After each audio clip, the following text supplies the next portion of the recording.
Oh, But yeah, let's what's dive into this. All right, guys, So there's WT here, a whole bunch to covering cover. this as we go. Chris I'm gonna Clay is try and talking get right through now. all of it. Here with But we shall Ryan. see. Let's see what he has to So say. yeah, as I was chatting about, I have been in Shanghai, not this week, but the previous 2 weeks, working on site with the MindLoader team, which you guys can all see here.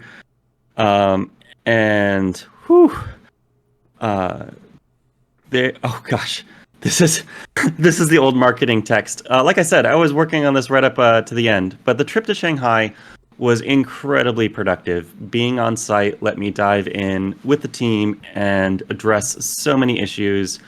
Luca is there in the middle, and basically did an amazing amount of work with the engineering team there on getting all of the Web3 features ironed out and set up.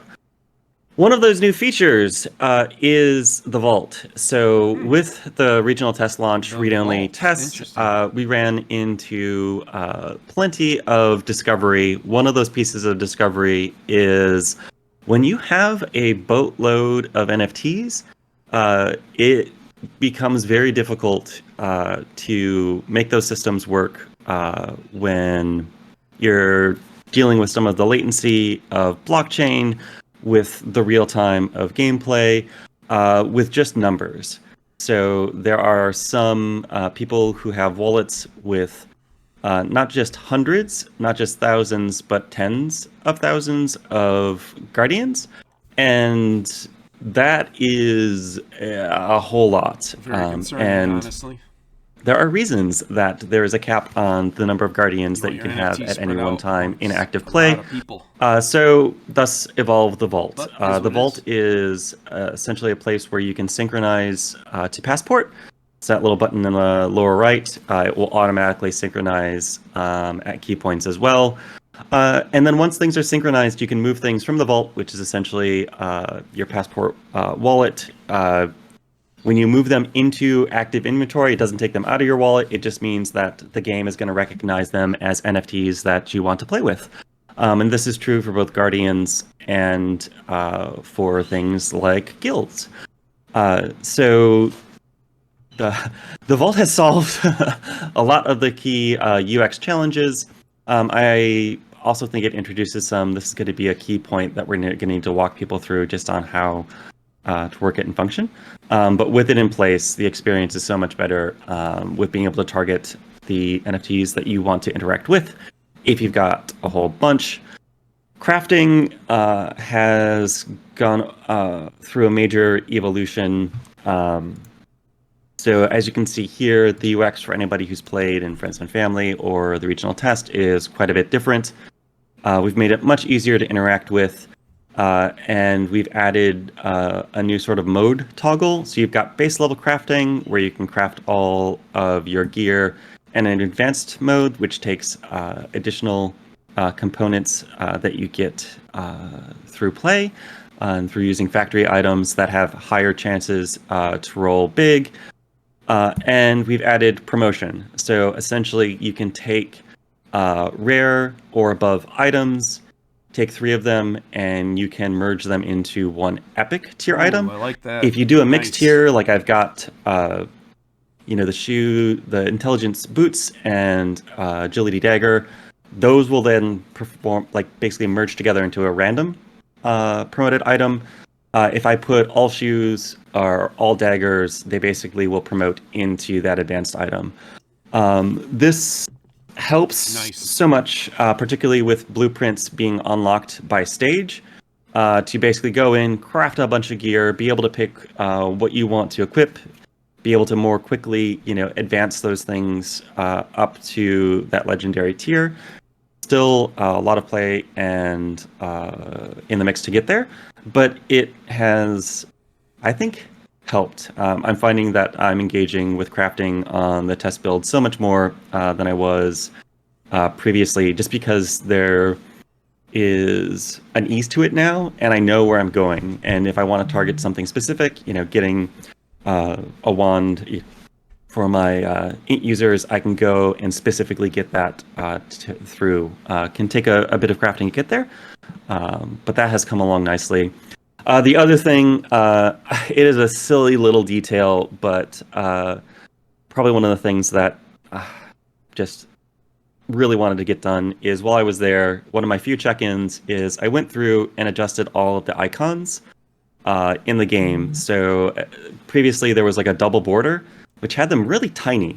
Actually, you can still see one of the few places I wasn't able to hit with those crafting ingredients. With the icons just don't take up the full space. Did a pass on the game, everything from inventory to get those rendering at a larger scale. Just that one place that I didn't quite get to, which has really helped as well.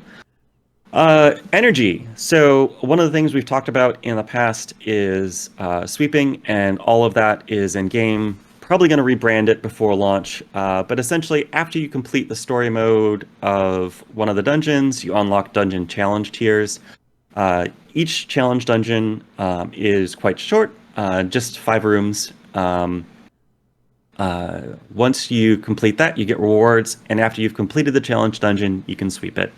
So if you click the sweep button, does a really quick animation of sweeping through, and then pops out rewards, which if you're short on time, allows you to really quickly come in, spend the energy that you've accrued for adventure/story mode, and move on with your day. So in terms of overall pacing, being able to come in, get through crafting, get through energy sweeping, you can spend it so much more quickly than you can in regional test.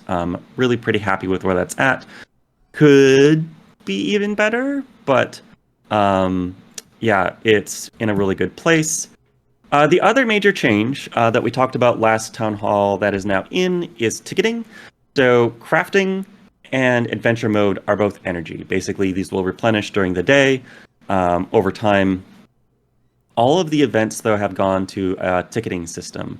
So essentially, they will restore on a cadence. You'll have that many tickets for a day to go run those events.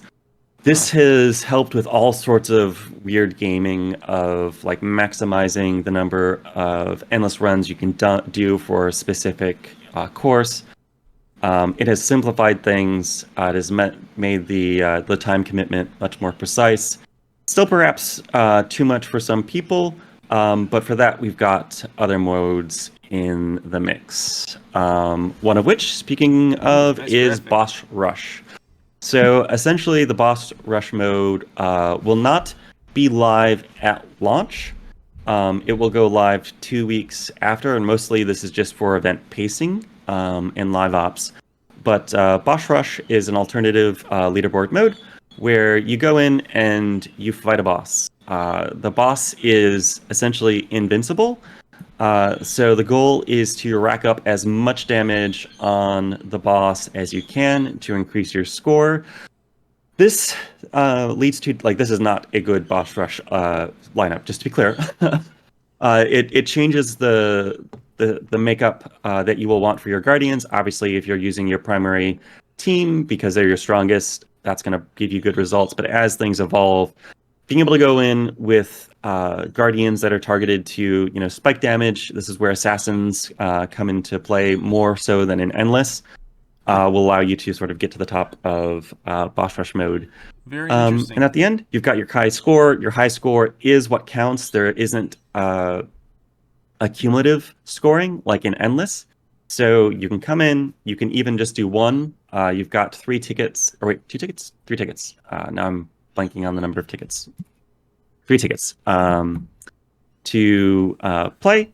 You can get through these very quickly. Just takes like a minute and a half to get through. So quick, easy, and basically for those who want to compete at the high end but don't necessarily have the time to do all of the endless runs. Another update. So one of the things we're looking at is updating the core and Gen 1 Marketplace art. Our current image is on the left. We cranked through these really quickly with the change to Apple Store policy, allowing us to do the external sales. We think these can be better. We've got some alternatives on the right. If you want to drop any feedback into chat, more VFX, less VFX, happy to hear it. For those who think we should keep what we got, you can throw that into, but this is on the docket as Obviously, well. it looks cooler. To just make sure that they look better in the marketplace when people go to trade their NFTs.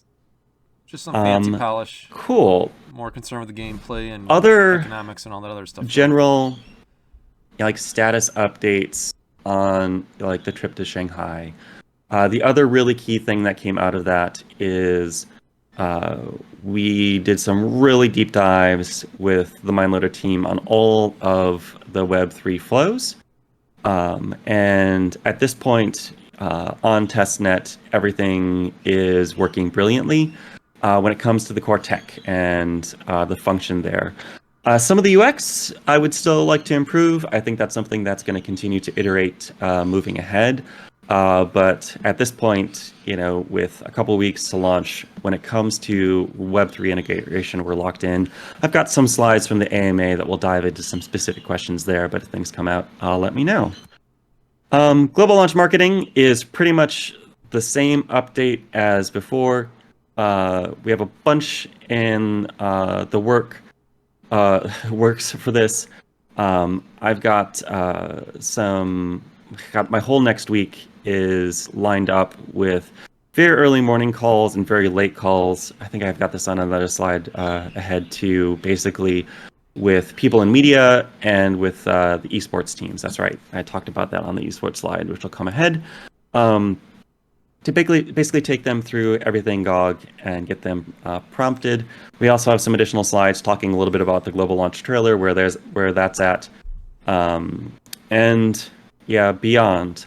But the marketing team has been working really hard, how they play all this out. And I think we will make a splash. I guess some of it will come down to exactly how charming I am in some of those media calls.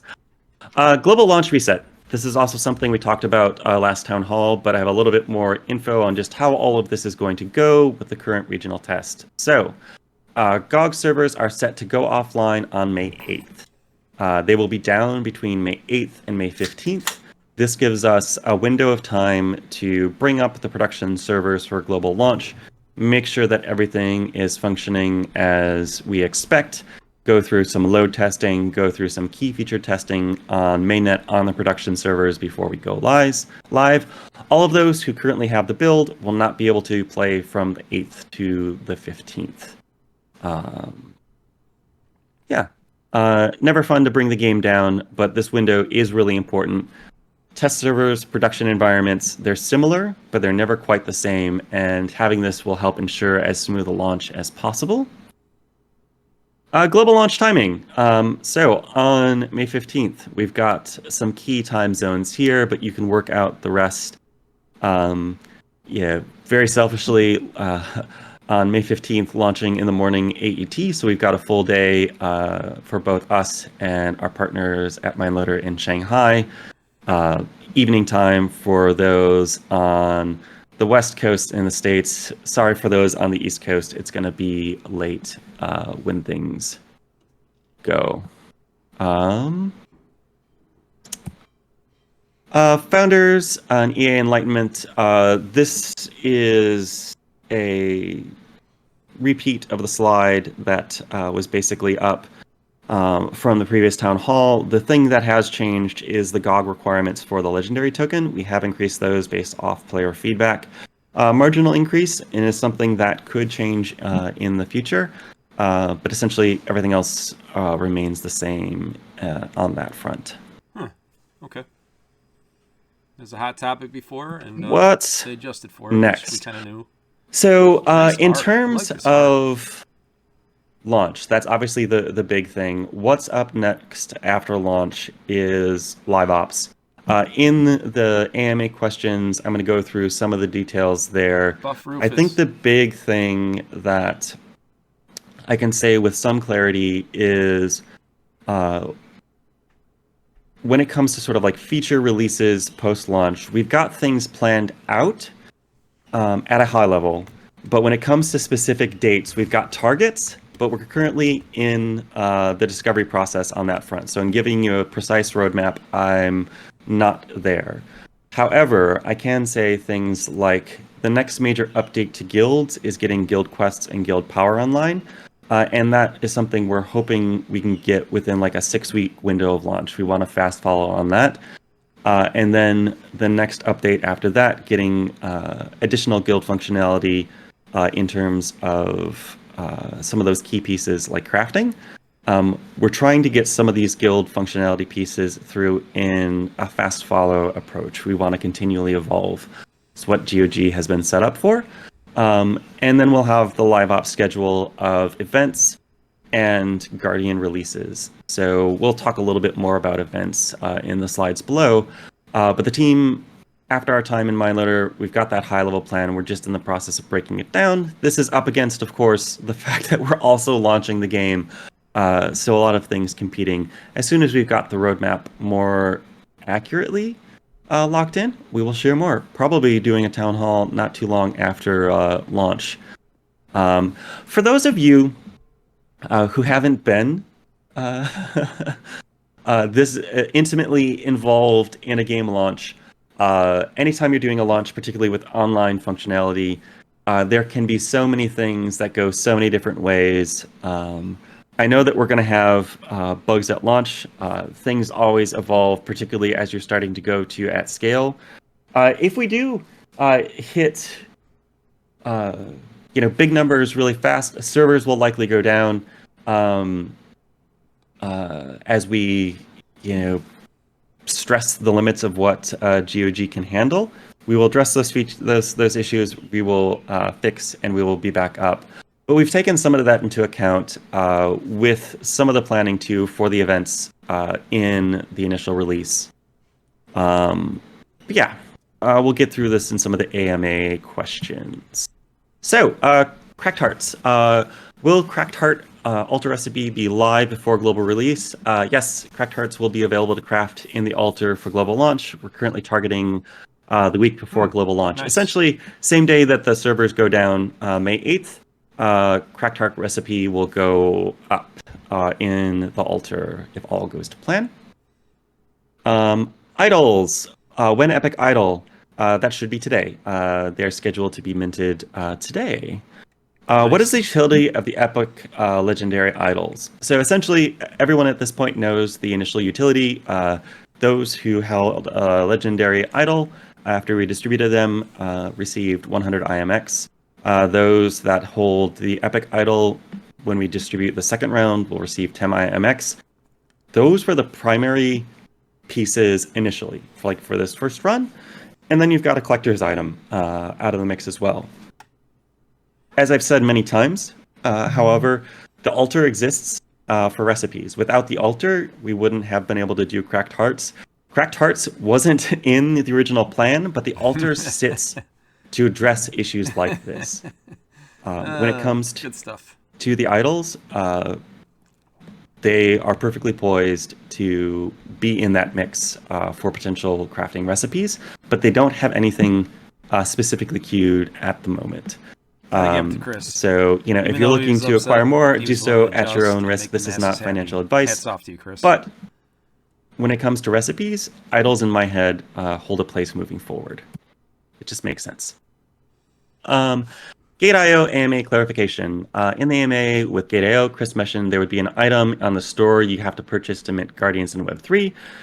Is this separate or in addition to the previously mentioned GOG requirements? Please provide more clarity and details on pricing structure for minting Guardians after launch. So previously, we had talked about minting energy. In the Gate.io AMA, I have not listened to it. Don't make me do that. I believe I said Radiant Seals. After some initial testing just internally, Radiant Seals and Radiant Souls were just too darn close in name. So we've adjusted the name of minting energy from Radiant Seals in that talk to Ascension Seals, because it's essentially what you use to ascend a Guardian from Web 2 to Web 3. So you will use Ascension Seals to ascend a Web 2 Guardian to Web 3, after which they are Radiant. That resource that we've been talking about is the same throughout, that minting energy. The reason for those who haven't followed the whole journey, that it's minting energy, Ascension Seals, whatever you want to call the formerly known as Prince resource, versus GOG is we are not allowed to have GOG directly integrated into the app. If we did, we would not be able to launch on Apple in the Play stores, or if we snuck it in and they found it, they could take us down at any moment. So we've moved to this approach with intermediary. We've got more details on this in future slides when it comes to that request on information. So, Ascension from Web 2 to Web 3, how does this all work? So, the cost in Ascension seals to ascend a Guardian depends on the number of Guardians that have been ascended or minted, essentially. So the cost increases, the number of Ascension seals required, the more of that Guardian have been minted. The cost decreases as that supply decreases, though. Because it's not static, the cost to ascend will not be static.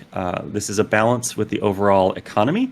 So as people ascend Guardians to Web 3, the cost to ascend will go up. At a certain point, it will just make sense to go buy the Guardian off the marketplace rather than ascending it in terms of just overall costs. But we expect that as people buy them to either use to enlighten Guardians or to use to up the radiance of a Guardian, the cost will come back down and it should stabilize over time. It should be self-righting. Each Guardian has its own curve, so costs could be very different. One Guardian could have a bunch of supply minted, be much more expensive, another, less so. So it's something that players will have to keep track of. It's also one of those things that, man, this is right for a website. I don't think that we're going to get a chance to build it, but and I wonder if I should talk to engineering about just making this information more accessible for people to track, because it's going to be a lot to go through just in normal use. Though is I want to ascend a specific Guardian, I'm going to go look at that. I know other people want to play the overall game economy and snipe and target those that makes the most sense on. That's going to be a little bit more work at launch. The plan here is it is cheaper for players to purchase Ascension seals using GOG via Web3 versus buying them with in-app purchases using credit cards. 20% of all net revenue goes to the GOG buyback that then gets distributed through the rewards pool. When we go to launch, the only way to purchase Ascension seals will be through in-app purchases. We are working on the Web3 flow, but we have not had the functionality delivered that we need to make the purchase in Web3 and deliver it into the app yet. So that's going to be a fast follow. Probably 2 weeks after launch is what we have in the mix at the moment.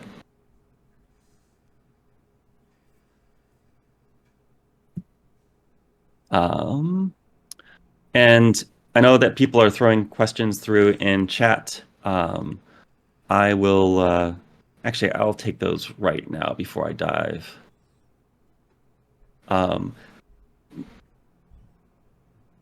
Gnome asks, can you please confirm what is in for guilds at launch? So big question. Gosh, big question. I can't remember that right off the top of my head. I dropped a bunch of info on Discord when I was in Shanghai. I can go search for that. But essentially, the things that didn't make it, I can tell you what's not there, is chat and the Guardian power associated with guilds. Guardian power, guild power for Guardians. That system will come in that fast follow. Everything else that was in V1 that we've talked about in all the town halls will be in. Been testing and playing that. Tashi asks, will we remove access for the development testnet, GL testnet? It is unfair that others have access to the server while others don't. This is an unfair advantage that affects one's decision to buy or sell.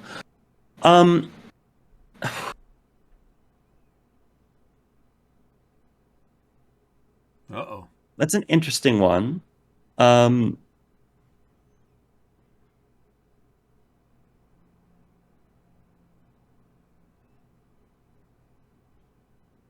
We could remove access on GL testnet for anyone that we've invited via that. So like we didn't launch in all regions. We've got people that we invited in via our testnet. Obviously, we use that for testing. And with the build switching over from regional test to global launch, there are features in that aren't available on global launch. In terms of doing a full purge of that at this point, I'll talk to marketing about it. In terms of like the information, if people are using that for insider info, though, all of that is subject to change, so be careful with that. But I will think on that and get back to you. Cool. So Ascension GOG costs similar to buying on Marketplace. Will market price be a consideration? So the Ascension cost doesn't take a price into account. It's just quantity. So we expect that they will be similar because they should hit sort of like a balance point. That won't be there initially, but should steady in. And it is not part of the Ascension price structure. Cool. Last question I'll take before I get back into the slides. Why no guild chat, and how much longer are we expected to wait for a basic feature? Why no guild chat? Because we couldn't get it in time. How much longer are we expected to wait for a basic feature? So I hear you saying basic, but all features take time, work, energy, and testing. It is not actually Chris. Keep it a together, super brother. basic feature. It's not one of those things you just pop in. It was a jab. It is on the roadmap, and will be delivered when we deliver it. But it's all a balance of all the different functionality in game. And looking at any one feature in isolation and basically being like, why don't we have this when we have another thing? It's all about capacity and through. I would love to have it in. I wanted to have it in for launch, but we don't, and that's where we're at. All right, diving back into Radiance and Enlightenment. Can we get more information on how Radiance works and yield for Radiant Souls when sacrificing different levels of Radiant Souls? So prior to launch, we've got the economy team working on a detailed guide for this feature. Radiance is essentially an optional progression path for Guardians. You've got two primary bits, Enlightenment and Radiance. Enlightenment is that star level of the Guardian. There's nothing to unlock it. People can do this in Web 2 and Web 3. How do you advance Enlightenment? Well, the primary way is with duplicates. So all Guardians can use duplicate Guardians and faction souls to increase their Enlightenment. Not every level of Enlightenment requires duplicates. Some only require faction souls. Enlightenment is always 100% chance of success. So there's no rerolls. The stat increase per level of Enlightenment is quite large. And if you sacrifice an Enlightened Guardian, you return faction souls, which you can use to enlighten other Guardians. So one of the dynamics could be buying a Guardian with a higher level of Enlightenment off the marketplace simply to harvest the faction souls from it, or using it as a duplicate. It's a nice Radiance. Twist. When Nice twist. wait, no, that's not right. Sorry for the faction souls. Because Radiance, you require Ascension Seals to up a Guardian from basically Web 2 to Web 3 with Ascension Seals. You can use Radiant Duplicates or Radiant Souls to increase the Radiance level of a Guardian. The chance of success will depend on inputs. So the more complexity souls you add into the mix, you can reroll with Radiant Souls to up the Radiance. That is for Stat sure. increase here is not quite as large. If you sacrifice a Radiant Guardian, it will return Radiant Souls. A lot more things to think about. We'll get the whole chart out on all the math of this. Some of it is like on the grand arc of players' path from beginning of the game to the end. Essentially, you're going to be going to Enlightened Guardians for your first months of play in most cases, with Radiance being a very secondary system. Over time, as you max out the Enlightenment of Guardians, Radiance is that last sort of like tier of progress in your individual guardians. Early adopter heroes. Will all early adopter legendary heroes be available at launch? All of the EA legendary heroes will be playable at launch. The last thing I did before I left Shanghai was complete the translation work on all of their skills and did a run through of all of the skills for like balance and whatnot. So yes, all of those are in.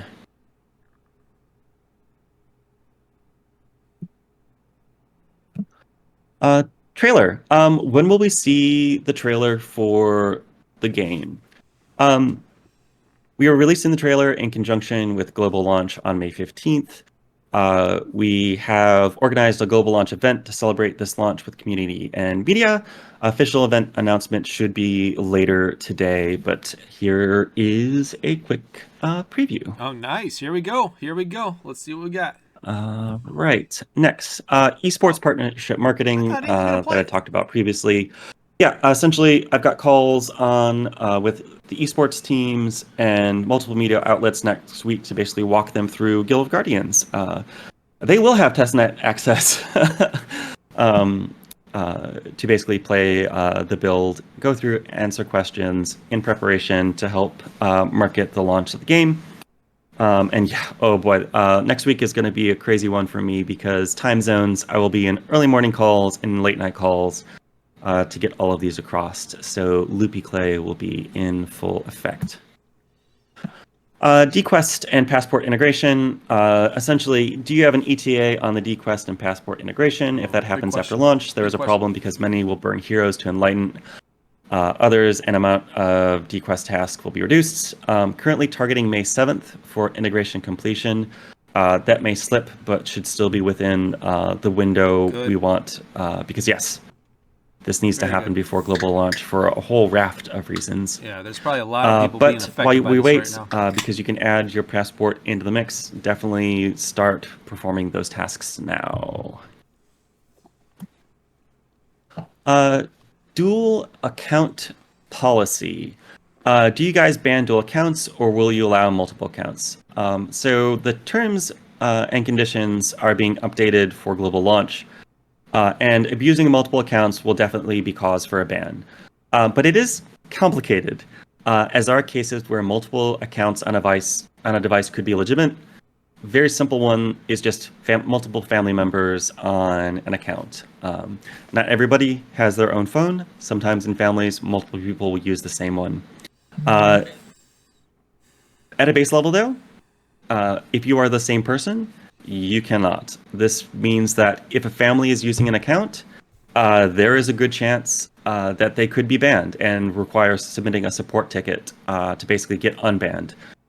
If you're using multiple accounts, you are basically going to be targeted by systems to be banned. The worse this gets, the more likely any system is going to trigger you. I can say from just testing of these systems that my account got flagged because I use my personal account on my device when I'm testing basically with mainnet NFTs, and I use an immutable passport account when I'm using on testnet. So my device has both, and it was flagged.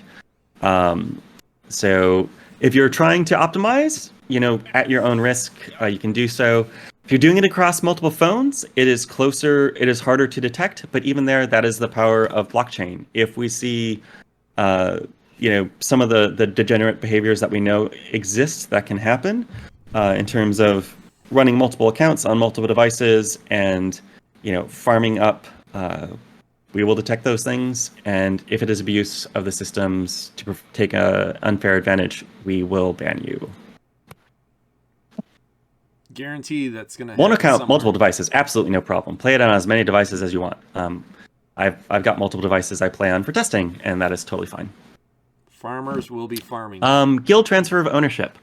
What is the process for a guild being sold to a new owner? How is this transfer of ownership reflected in game? Has this been tested? So essentially, the owner of the guild token is always the guild leader. This is the only way the system can work. So if the gold token is sold to a new player, then the new owner of the token becomes the guild leader. Yes, the system has been tested and it will keep getting tested. This is probably one of the most edge casey of just having everything in sync and the nature of sort of like lag update of these things.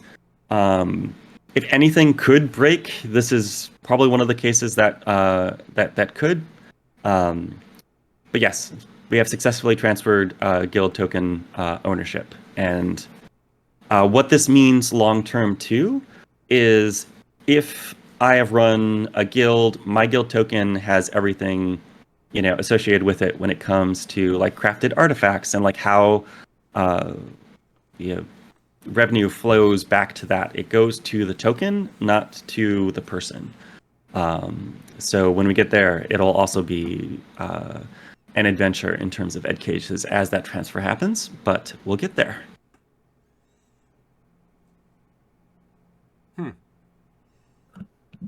Language localization. Do you have plans for a Brazilian Portuguese version of the game?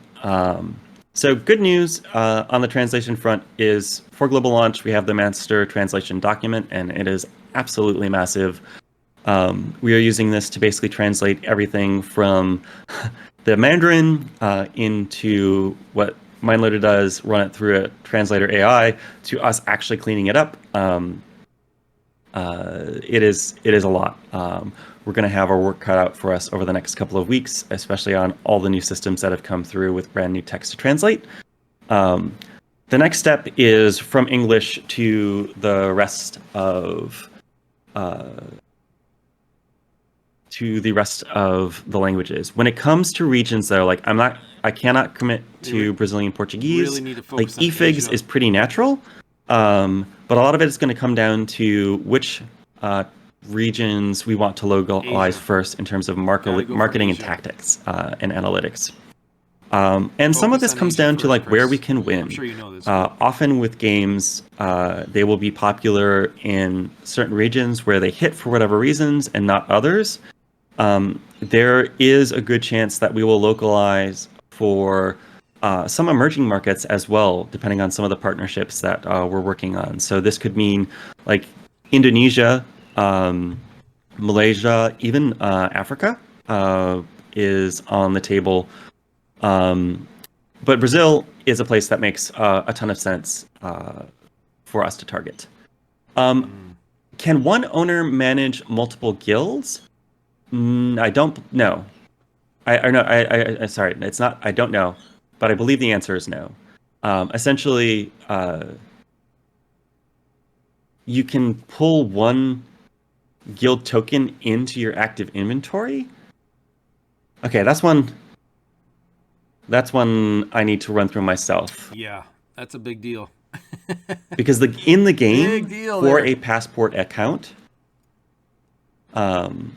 like in the game, you can only manage one guild at a time. It's gonna be tough because you're I gonna need have to to go. separate I need them. to go And look at then that edge case. I will get through that. you're gonna have to separate them, and then is let it you know. gonna run into And cool to see the having multiple accounts and getting banned issue?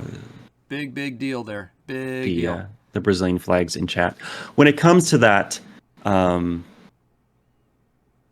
this is also where I would say, like back in that multiple accounts. Yep. Like if you were looking at being a guild leader across multiple guild tokens, that is something that I would be happy to talk through with people to allow multiple accounts essentially.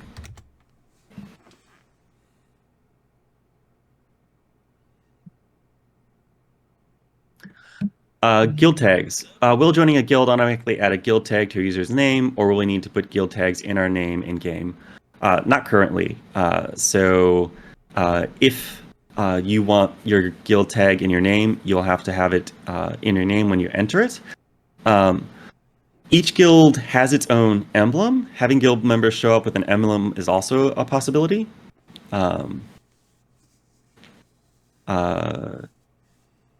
Particularly though with character limitations, what we would need to do otherwise is shorten the number of characters to reserve like maximum guild tags.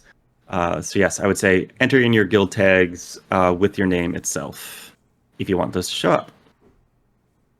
Energy and energy booster. So All right, let's see what we got. we went over this in the Waiting to last hear town this. hall. Things have changed slightly and may change more once we get to launch. But essentially, with the change to tickets, uh, uh, energy replenishes constantly for crafting and adventure, and then we have tickets which refresh daily. So founders, if you've got the energy booster, you will have additional energy cap in adventure. You will have additional crafting energy cap.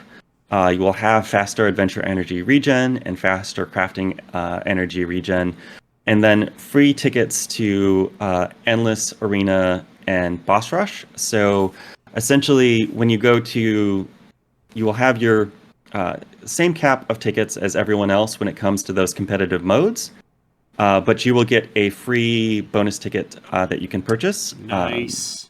The bonus ticket can be purchasable by others um, to basically keep things fair. So in some ways, the energy booster is like you can buy like a season pass in a lot of mobile games where you get free access to the bonus tickets.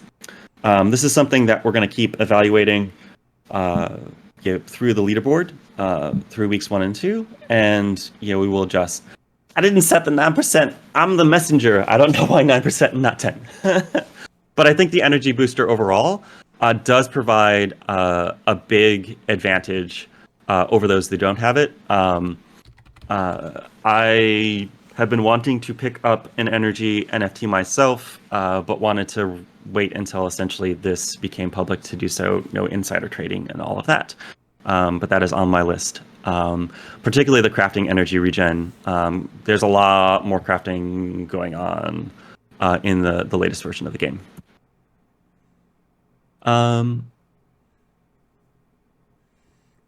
Leaderboards. How many leaderboards will there be, and will all reward GOG tokens? Example: endless boss rush, PvP. And how will those rewards be distributed? Full details will be coming out in a marketing notice, which will cover the, I hope, hype and excitement around what we're going to be doing there. But essentially, to go over the system, we've got 3 primary leaderboards. We've got Endless, we've got Arena, and Boss Rush. In Endless, up to half of our active players will be eligible for some form of GOG token rewards, so this diminishes significantly towards the bottom end of the scale. A lot of the rewards are in the top portion of the Endless leaderboards, and these are mostly skewed towards the end of a 4-week season.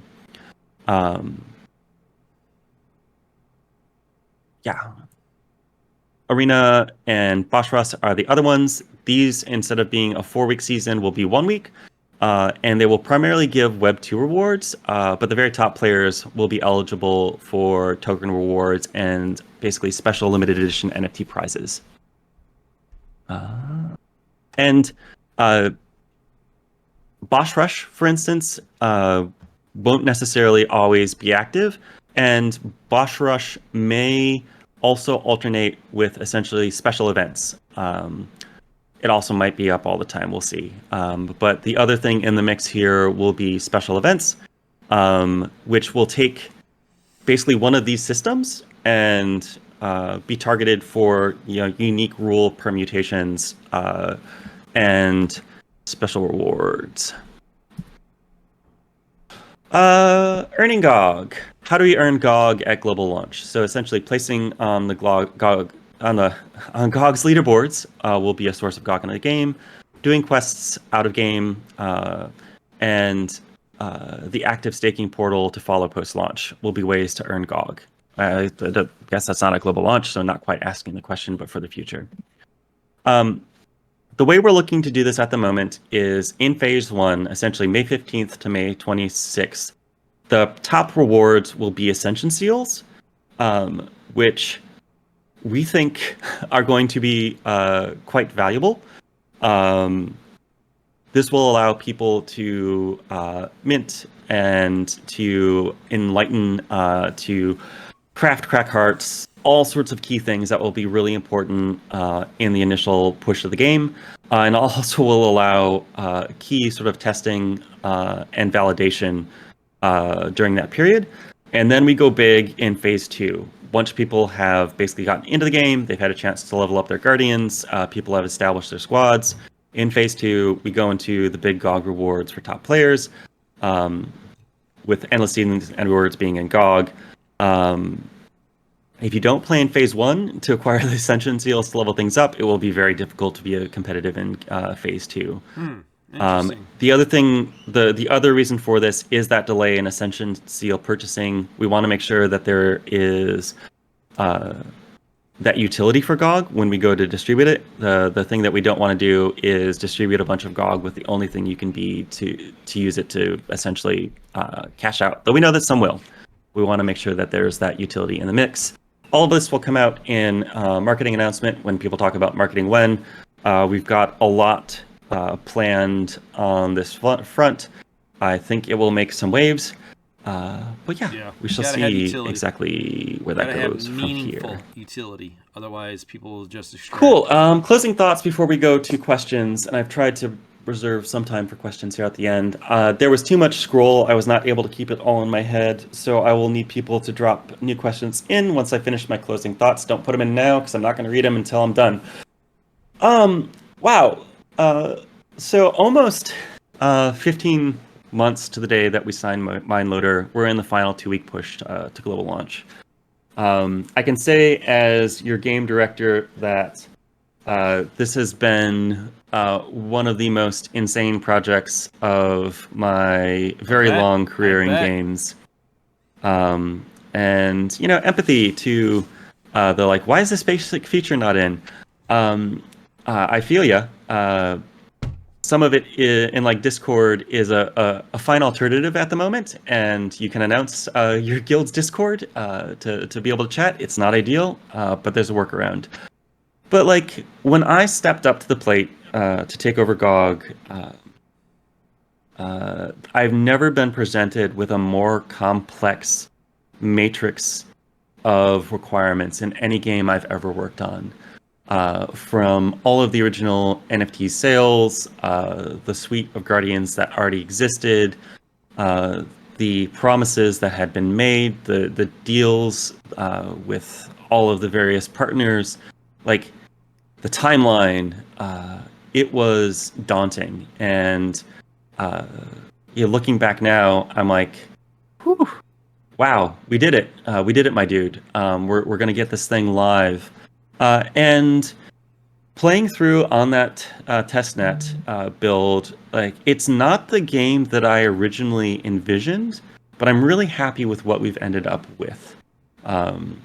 The story mode is more linear than I would like. It is more of a story mode. It is not quite the roguelike that I had envisioned, but talking with Josiah and MindLoader, getting a true roguelike version of a dungeon run for PvE is still something I very much would like to do in live operations. There's still elements there, like runes primarily, but I think the rune choice is not where I want it to be. Crafting, not quite what I expected either. But it's at this point, as I play through, it's something that when I get my notification that I've got the crafting energy, I go in and I'm able to like get through and get out of, sort of in the sequence that I'm really enjoying. And we've got a product that, in the grand scheme of like Web 2 and Web 3 games, is really nicely polished at launch. It's really visually there. There's still more that we can do. I don't think I've ever launched a game, and GOG is certainly not an exception, where there's not features on the cutting room floor or polish that I would love to do. But I'm really happy with where we're at. And now we're up to the most challenging part of any game release, which is release itself. We've got the pieces in play. From where we were at building initially on Stark X to like transfer over to ZKVM, like things are moving smoothly. And I think probably the thing I had the least vision on in the beginning compared to where we're at now is that Web3 integration. And with the evolution of Passport, like as a player, moving away from calling things, minting energy, into, just more gamer terms. Like, I think we can provide a pretty seamless experience for people, that does guide them into, the greater world of Web3. That is yet to be proven, but holy cow, we're here. So much left on the roadmap, but we definitely have more than was in the original plan too. Guilds will be in their infancy at launch, but they'll be in, which was not the original plan. And we've got more Guardians in the mix than I think I originally thought we were going to have. But like going into the different systems now, I think some of what I really enjoyed going through in the Grand Pass of Guardian Balance was like seeing the places where certain Guardians are going to excel more in PvP, more in like PvE, others in Endless, others in Boss Rush, and like I still think in the first couple of months of launch, you're just going to see people pick their primary squad, and that's who they're going to use. But over time, it provides space for a lot of like direction and customization. Thank you so much for coming with me on this crazy journey. We've got a lot left to go, but yeah, it's here. It's gonna happen. All right, I had said I would not scroll back, but let's go look at some of the question. Yeah, I think I remember one that was about guild power, like looking for clarification about what you meant by guild power earlier. Yeah, so guild power, essentially, if you belong to a guild, guilds will be, like, this is a very standard thing in mobile games. If you're part of a guild, the guild will be able to take guild resources to unlock power-ups. So everybody in the guild, gets bonus percentage to attack, as an example. Bonus percentage to a defense. So people in guilds will have more power than those who don't. Do you have the questions queued up, Ryan, or should I read? I don't have them queued up at the moment, but there are some fresh ones coming in as we speak. Cool. Darkador, it feels like GOG token has a problem of missing utility. What are the confirmed uses for the token? Even Ascension to convert in NFTs is possible to do with in-app payment. That does not involve GOG. Any words on that? So it doesn't involve GOG directly, but essentially the minting energy will be used, to buy back GOG to distribute into rewards. It's not as simple as just using the GOG directly, but we're working around the challenges of the mobile space at the moment. Perhaps that will change over time as the tech becomes more mainstream. People become more comfortable with those direct integrations. But it's more a challenge of like where we're at, and it's something that's going to continue to grow and evolve, even in the little places, like in the altar with Cracked Hearts, having GOG be a part of those. As we get more of those systems and components online, that should continue to evolve. There are other ideas that got on the back burner. We'll see if they come into play. And I agree. It's not like everywhere, but it's there. Yeah, I cannot speak fully to marketing. So I don't know, Ryan, if you wanted to say anything there, but like there'll be more.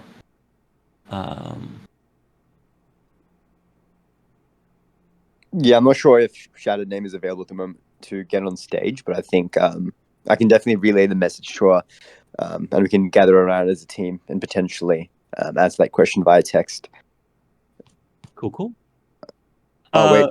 I think she actually did mention she's happy to jump in just now, so we can actually add her into the stage. Maybe that works. Give Clay a bit of a break from speaking, if you're okay with that, Clay. Sure. Awesome. She's on stage. Welcome, Shadow Dame. It's funny calling her that. It's been a long time. Is my mic working well? Is everybody able to hear me? Yep, nice and clear. Awesome. Yeah, I know everybody has a lot of questions around marketing. The team has been working hard behind the scenes. We've actually had new members join us over the last 6 months. We have 3 new members that we're really excited to share with you all. But we're all really heads down on launch. So thank you for your patience with us. We have been in the works working towards this May 15th launch, right? We have influencer engagements going through, media briefings happening next week. Right, our trailer is done, and a lot of our content is, finalizing across the space as well. Obviously, we have partnerships across both Web 2 and Web 3 that we're working towards, right? Esports is one that I think came up as a question today. We have been in production with them. They have been producing some content for their channels. We have some pro players committed as well.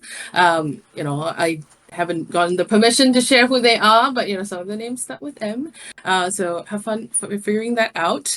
And for Web3 as well, we are in talks with obviously guilds across the various ecosystem. We're actually running a roadshow with YGG in Philippines right now, where players can actually sign up and pre-order for Guild of Guardians, and obviously some of our other games across Immutable Studio.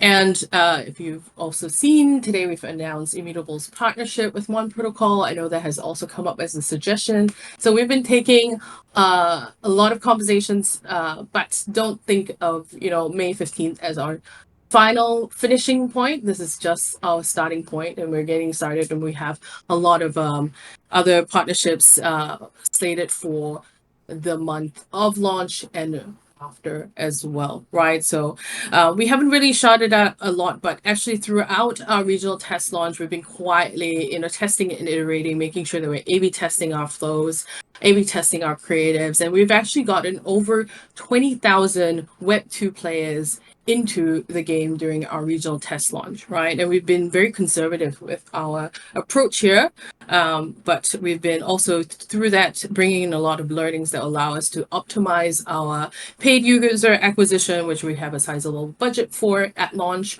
right? And this is going to be important because to bring in and meet our goal of onboarding millions of players, especially crossing the chasm to the mainstream, we want to be able to reach them, and the biggest lever and channel to reach Web 2 players are definitely going to be, the major platforms like Meta, Google, TikTok. We've also been actually doing some testing for other channels as well, such as Web3. If you're looking at like Pixel Tips, you might have seen some of our fan ads. So a lot of moving pieces, a lot of things coming through. We have more information to come on like the reset, obviously, the leaderboards. We were just waiting for the teams to finalize the details, and then we'll share them with you as soon as possible. So keep your recommendations coming, and we are super hyped up and for launch. Thank you all. Awesome. That was a great rundown. Shadow Dame. Sorry guys, I'm just laughing because calling her by that username still makes me laugh. But yeah, guys, raise a hand said in the chat, Shadow Dame is ready to rock and roll. Yeah, there's a lot in the pipes. Team's been working hard. And yeah, thanks for that rundown. Just reading some other questions as well. Yeah, the really challenging one is the multi-guild tokens. I'm thinking through all of the systems on that one, and like in-app delegation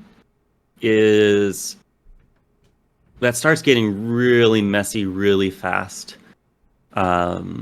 because the source of truth is the token, and if we allow delegation, the token is no longer the source of truth.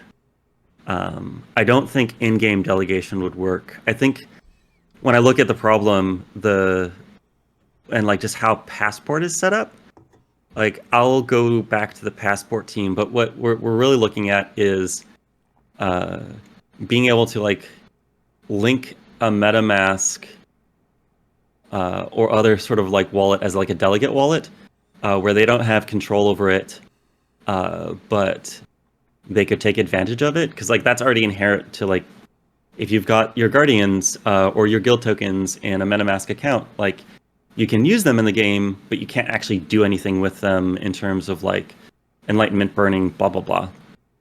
I'm gonna have to come back with like what we could do there. Yeah. So leave that with me. In terms of like, is a guild needed? Like the game, and I think like anybody who's played in regional test, like you can absolutely play through all of the game content, as a free to play player. Like there's nothing required. All of the Web3 elements, though, they're additive into the mix. Like, could you be the very top player without being in a guild? Actually, probably. If you're willing to go deep down the Enlightenment Radiance path, really like focus on like gear optimization, all of those things. But the guilds definitely provide an edge. It's not meant to be insurmountable, but it will provide an edge.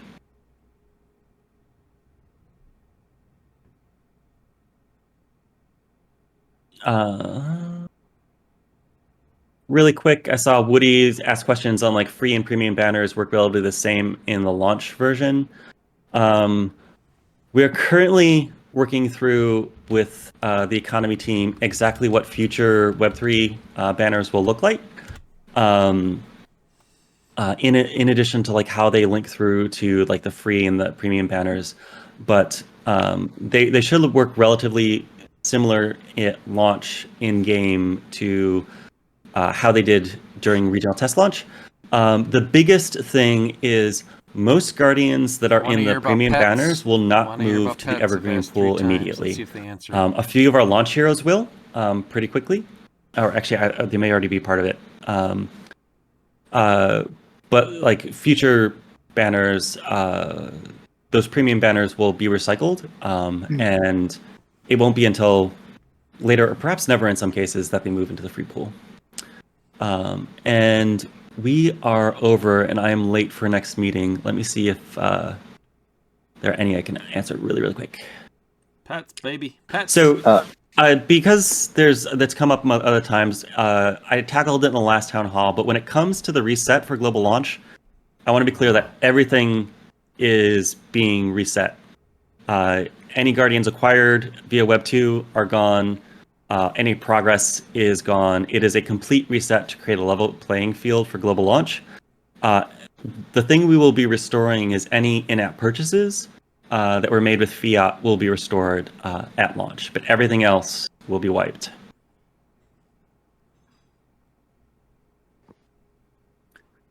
Cool. All right. Well, thank you so much, folks. As ever, you've been an amazing community throughout this journey. Pets. You've given great feedback along the way.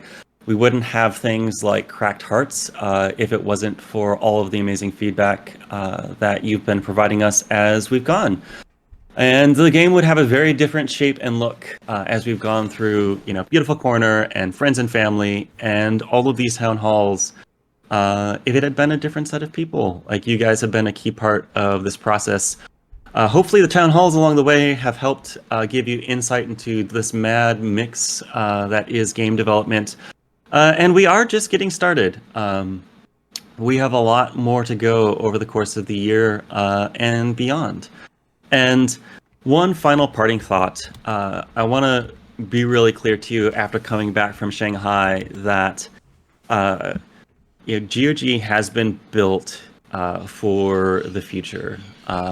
We learned so many lessons with Gods Unchained. I've learned so many lessons throughout my career, and it is a game that is meant to be iterated on. It's meant to be expanded on, and we've set an amazing foundation. So when it comes to those future features, we're going to be working really closely with MindLoader to continually roll those out, and that continual evolution of the product is something that I know the team is really looking forward to cracking in with all of you as well. All right. Cheers. Awesome play. Thanks for the town hall, and thanks everyone for joining today. Final thoughts from WT here. Very excited about the boss rush implementation that they're going to do. It's another game mode. They need more game modes to keep everything fresh, and things for people to do and extra utility with all the aspects of the game. Very, very, very, very happy about the energy booster status that they're going to go forward with. I think energy boosters are going to pump in value, not financial advice, but you're going to need them for all the benefits, and there's only so many of them. So I like hearing that. The guild, having multiple guilds and having multiple accounts that you can get banned on is a major, major issue, and they're going to have to figure that one out, because I know a lot of people have multiple guild tokens, including myself. And if you can't multi-account without getting banned, that is a problem. So they're going to have to address that. And the other part is we did not hear about pets. I'm very, very disappointed about that. It's a huge part of the game, and I want to hear about that. But overall, the general sentiment of the game seems to be evolving. It is completely different from GOG 1.0. A lot more complexity on several levels, and it's really turning into like a strategy game, in my opinion, instead of a, its original form, which was a dungeon crawler. So I'm very positive about what is coming. The marketing aspect is going to be huge because we don't have enough players involved right now. So that is another major, major hurdle. Their marketing strategy it's going to take time to see how it plays out. They're going to try. It looks like they're trying. They have a plan, and we will have to see how that plays out. I hope you all enjoyed this. If you have not joined the Gamer Galaxy Discord, I highly advise you get into it. Follow the Gamer Galaxy Twitter and get involved on the YouTube page for all the breakdowns that we have, the podcast. And Rubik does an amazing job with getting alpha and all these whitelists. So get into the Gamers Galaxy ecosystem. If you're not, you are missing out. This is WT covering the GOG AMA with Chris Clay. And everybody take care. Bye-bye now.